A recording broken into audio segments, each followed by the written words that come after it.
A very good afternoon to everyone. Welcome to Maluka IAS. My name is Suraj. So today we are going to discuss about the latest developments in the Gaganyaan mission. Gaganyaan mission ISRO का बहुत ही ambitious project है जिसके लिए काफी समय से इंतजार किया जा रहा है। तो हो सकता है कि इस साल के एंड 2024 तक इसको लॉन्च कर दिया जाए। ठीक है, तो चलिए इसके बारे में जानते हैं कि इसकी लेटेस्ट अपडेट्स क्या है।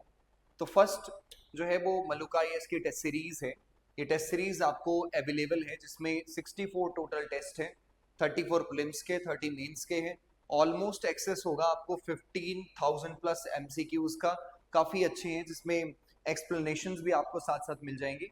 ठीक है, तो ये प्रीलिम्स के लिए टेस्ट सीरीज 2999 प्लस जीएसटी के साथ है। मेंस का प्राइस यहाँ पे है, प्रीलिम्स और मेंस की आपको इकट्ठी जो है वो 11,999 प्लस जीएसटी के साथ मिल जाएगी। ठीक है, हिंदी और इंग्लिश दोनों मीडियम्स में ये टेस्ट सीरीज अवेलेबल है। तो चलिए शुरू करते हैं गगनयान मिशन के बारे में। तो इसरो यानी कि इंडियन स्पेस रिसर्च ऑर्गेनाइजेशन, इन्होंने अभी हाल ही में एक अपना जो स्पेसिफिकली गगनयान मिशन है उसको डिजाइन किया है। गगनयान मिशन इज बेसिकली एक ऐसा मिशन है जिसमें इसरो ह्यूमंस को भेजना चाहता है स्पेस के अंदर, और ये स्पेस में लोअर अर्थ ऑर्बिट के अंदर जाएंगे, यानी सरफेस से अप्रोक्सीमेटली 400 किलोमीटर के ऊपर 2 से 3 दिन तक वहां स्टे किया जाएगा। और उस स्टे के दौरान, ठीक है, तो ये पहली ऐसी फ्लाइट होगी जो हम इंडिजीनियसली अपने यहाँ से भेज करके इंडियंस को हम स्पेस में रखेंगे। तो वहां पे जो 3 से 4 एस्ट्रोनॉट्स वहां जाने वाले हैं, ये लोग माइक्रो ग्रेविटी एक्सपेरिमेंट्स करेंगे। ठीक है, हम लोग तो बेसिकली अर्थ के ऊपर ही इवॉल्व हुए, यहीं पे ही हमारी बॉडी पूरी काम करती है, हमारी पूरी बॉडी की फंक्शनिंग यहाँ की ग्रेविटी से है। लेकिन जब हम अपने हैबिटाट को छोड़ करके स्पेस में जाते हैं तो वहां पे हमारी बॉडी को काफी चैलेंजेस होते हैं। ठीक है, तो इसके लिए क्या किया जा रहा है, इसके लिए बेसिकली वहां पे काफी माइक्रो ग्रेविटी एक्सपेरिमेंट्स किए जाएंगे, देखा जाएगा कि क्या क्या चैलेंजेस होते हैं। तो इस पूरे गगनयान मिशन को 3 फेज में लॉन्च किया जा रहा है, जिसमें फेज 1, फेज 2, फेज 3। फेज 2 जो होंगे हमारे फेज 1 एंड 2, इसके अंदर स्पेसिफिकली अनमैन्ड मिशन होंगे। अनमैन्ड मतलब कि हम इंसान को डायरेक्टली नहीं भेजेंगे। सबसे पहले इसमें ये कोशिश की जा रही है कि इसमें एक ह्यूमनॉइड को भेजा जाए। ह्यूमनॉइड मतलब जो एक रोबोट है, इंसान की तरह काम करता है, चीजें समझता है, उसको हम वहां पे भेजेंगे। और उसका नाम जो है वो इसरो ने रखा है व्योमित्र। तो अभी जो व्योमित्र का जो स्कल है उसका डिजाइन तैयार कर दिया है इसरो के साइंटिस्ट ने। ठीक है, तो ये स्कल का मॉडल है। और क्योंकि जब आप स्पेस में जाते हैं तो वहां पे कंडीशंस काफी अलग होती हैं। अब जब पूरे स्पेसक्राफ्ट में जाएंगे तो उसमें काफी स्ट्रॉन्ग हमें स्कल चाहिए होगा जिसमें वाइब्रेशंस कम हो। ठीक है, काफी ज्यादा स्ट्रॉन्गनेस उसके अंदर हो। तो ये जो डिजाइन है ये अभी लॉन्च किया है इसरो ने, इसको बना दिया है। ठीक है, तो इसी से रिलेटेड ये न्यूज चल रही है।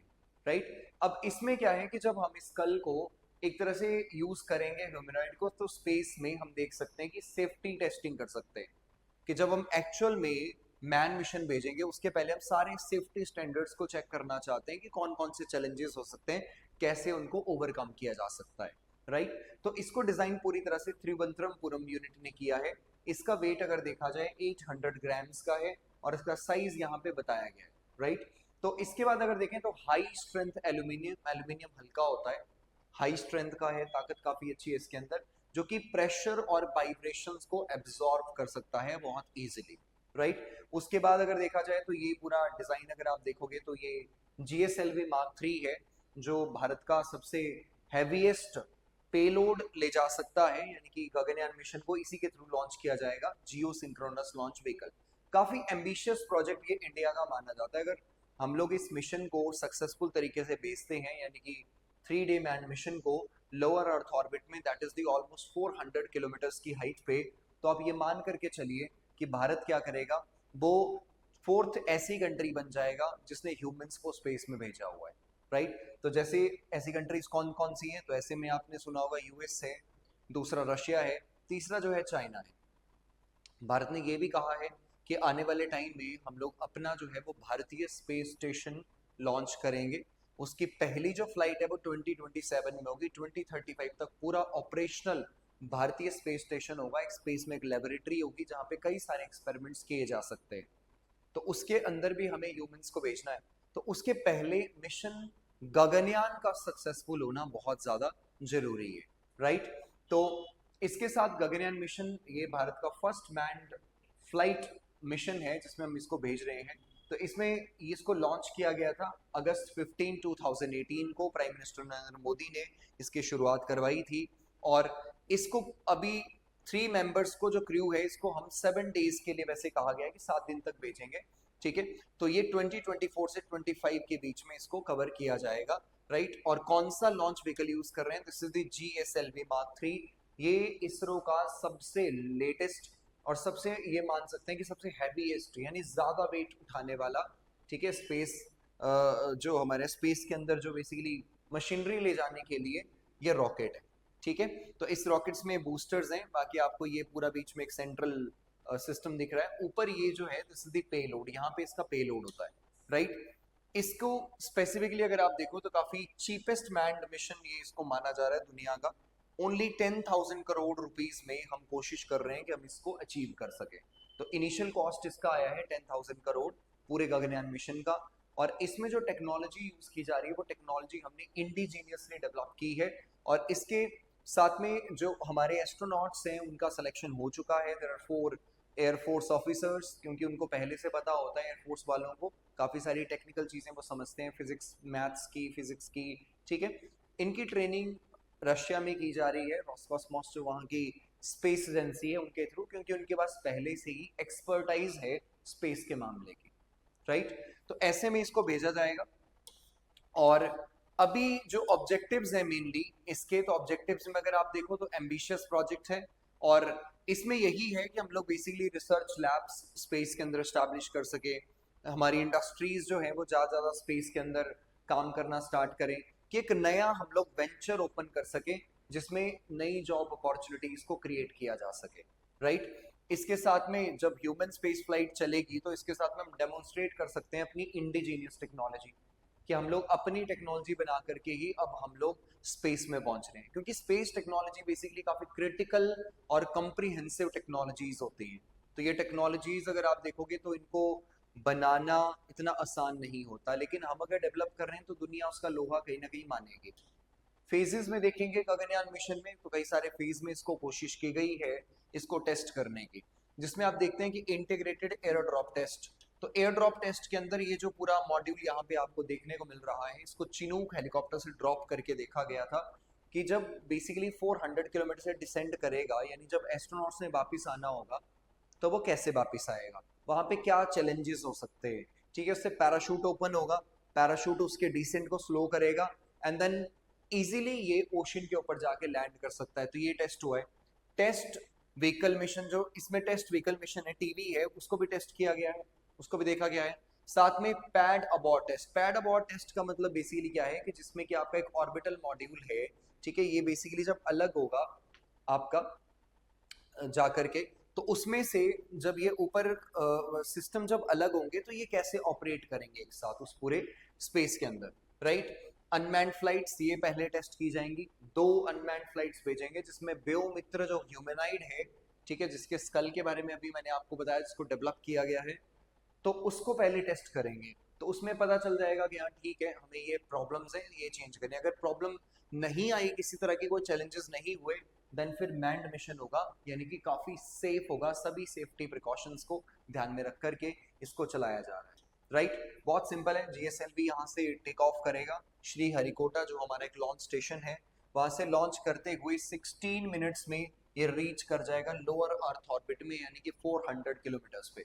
तो यहाँ पे जो ये पेलोड है, ये पेलोड क्या करेगा, इसके सोलर एरे डिप्लॉयमेंट्स, यानी कि जो इसमें सोलर सिस्टम लगे होंगे वो ओपन होंगे, जहाँ से इसको एनर्जी मिलेगी, इलेक्ट्रिसिटी बनाएगा, और ये जाकर के यहाँ पे रीओरिएंटेशन करेगा। उसके बाद करने के बाद ये डीबूस्ट होगा, धीरे ये सेपरेशन होगा क्रू मॉड्यूल और सर्विस मॉड्यूल का।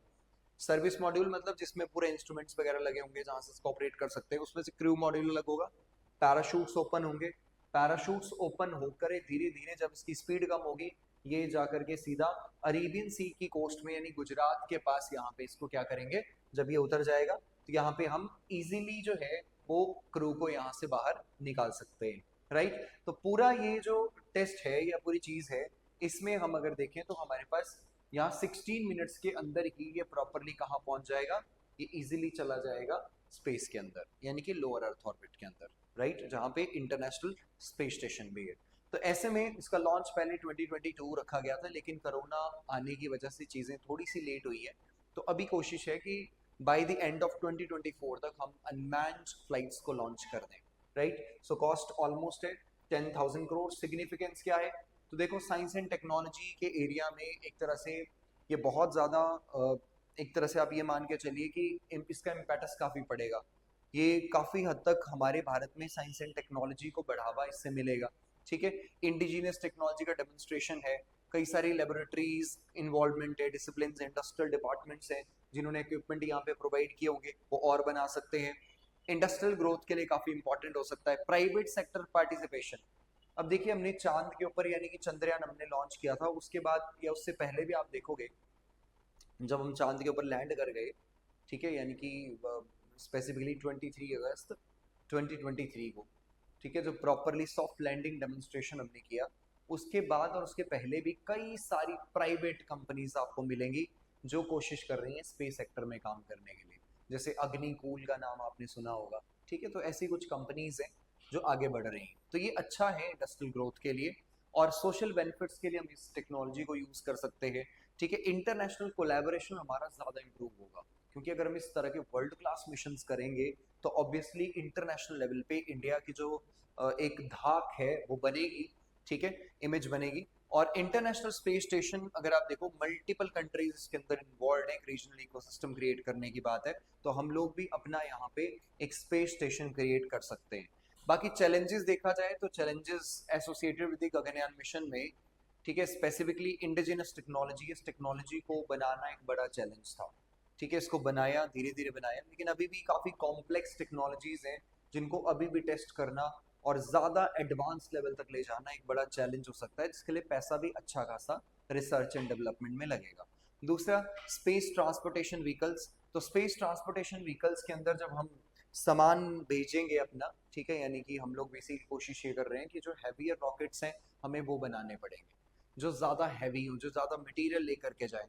अभी तो GSLV Mark 3 है जिसको लॉन्च व्हीकल Mark 3 के नाम से भी जानते हैं, बट उससे भी हमें बड़े रॉकेट लॉन्चर्स जो है वो तैयार करने पड़ेंगे, बनाने पड़ेंगे, ठीक है। कि और ये जो है एक बड़ा चैलेंज यहाँ पे देखने को मिल सकता है। रीजनरेटिव एनवायरनमेंट अगर देखें तो हम लोग बेसिकली लिमिटेड सप्लाई ही जो है वो ऊपर तक ले जा सकते हैं, जिसमें ऑक्सीजन बड़ा लिमिटेड होगा, फूड बड़ा लिमिटेड होगा। किसी भी तरह की अगर कोई दिक्कत होती है, कोई सिस्टम काम नहीं करता, तो कहीं ना कहीं जो हमारा मैन्ड मिशन है उसमें काफ़ी लोग जो हैं वो फंस भी सकते हैं, ठीक है। काफ़ी लाइफ थ्रेटनिंग मिशन ये होते हैं, क्योंकि पूरा जो रॉकेट जाता है उसमें बहुत सारा फ्यूल होता है, और ये फ्यूल एकदम से हाईली कंबस्टिबल होता है, काफ़ी नुकसान ये हो सकता है। तो काफ़ी चैलेंज जो है वो ये देखने को मिलते हैं। तो बाकी जो क्रू मॉड्यूल होगा उसके अंदर पूरा हम अर्थ लाइक एनवायरनमेंट क्रिएट करते हैं, जहाँ पे अंदर बिल्कुल आपको ऑक्सीजन की सप्लाई, ठीक है, खाना पीना रहना, बिल्कुल ऑलमोस्ट अर्थ लाइक एनवायरनमेंट, यानी कि आर्टिफिशियल एनवायरनमेंट हम लोग यहाँ पे क्रिएट करते हैं, ठीक है। ये थोड़ा मुश्किल होता है करना। उसके साथ में क्रू सेफ्टी, सेफ्टी वही है कि स्पेस में जाएंगे तो हो सकता है जल्दी थक जाए, नींद प्रॉपर ना आए, ब्लड प्रेशर वहाँ पे रेगुलेट ना हो, या बेसिकली साइकेट्रिक डिसऑर्डर्स भी यहाँ हो सकते हैं, क्योंकि वो ग्रेविटी बिल्कुल डिफरेंट, वहाँ पे बिल्कुल डिफरेंट एनवायरनमेंट होता है, राइट। तो ये था हमारा गगनयान मिशन के बारे में लेटेस्ट। तो ये जो प्रीलिम्स का क्वेश्चन प्रैक्टिस है, इसको आप प्रैक्टिस कर सकते हो, आंसर जरूर आप लिख सकते हो, ठीक है, कमेंट बॉक्स के अंदर बता सकते हो कि which of the following statement regarding the Gaganyaan mission is are correct. That Gaganyaan mission is India's first crewed space mission aiming to send astronauts to the moon, right, ठीक है, ये फर्स्ट स्टेटमेंट है। Second is the mission is being developed by the Indian space research organisation. Third, the Gaganyaan spacecraft is designed to carry a crew of 2 astronauts. The mission aims to demonstrate ISRO's capability to undertake human spaceflight and measures and ensure the safety of the astronauts in the space, ठीक है। तो पूछा गया है, तो यहाँ पे आपने बताना है कि इसका कौन सा आंसर सही है, राइट। तो उसके साथ में प्रीलिम्स के 2025 फोकस्ड के लिए मैगजीन जो है वो तैयार की गई है, जिसमें काफ़ी कॉम्प्रिहेंसिव तरीके से हर टॉपिक का कवरेज दिया गया है। तो इसमें सिर्फ आपको ये इसका PDF अवेलेबल है 29 रुपीज़ में, आप इसको ले सकते हैं। काफ़ी हेल्प करेगा आपको ये आपके एग्ज़ाम को क्वालिफाई करने के लिए। Thank you.